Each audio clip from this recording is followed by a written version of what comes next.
Hello guys, welcome to my YouTube channel at ngayon guys, may isang video si Senator Amy Marcos na hindi ko lubos maisip bakit niya sinabi to kasi sinasabi niya dito na ang gobyerno ngayon ay Romualdez Araneta. Hindi niya sinabing si BBM, di ba Marcos? She is Marcos. Kaya nahihiwagaan ako kung bakit ba ganito ang nangyayari sa kanya. Tingnan natin at kayo na lang humusga. At ito, panoorin natin ang video na to. Ang gobyerno ngayon ay hindi Marcos. Ang gobyerno ngayon ay Romualdez at Araneta.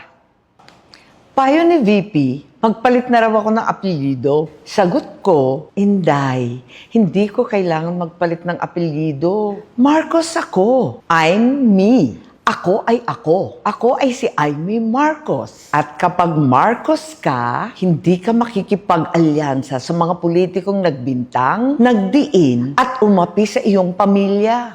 Hindi mo kakainin ang isinuka mo para lamang sa politika. Hindi ganyan ang legasiya ng aking ama. Imported na ang bigas, imported pa ang hustisya, kaya malinaw. Ang gobyerno ngayon ay hindi Marcos. Ang gobyerno ngayon ay Romualdez at Araneta. Kaya tandaan, ako ay ako. I'm me. I'm me isip, I'm me salita, I'm me gawa.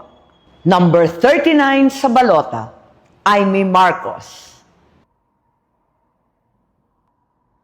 At yun nga guys, ano man kadahilanan ni Senator Amy Marcos kung bakit nasabi niya yung mga bagay na ganyan, ay siya lang ang nakakaalam. Kaya pero, ewan natin, di ba? Iliniligtas lang ba niya ang kapatid niya? I don't know. Kayo na ang humusga.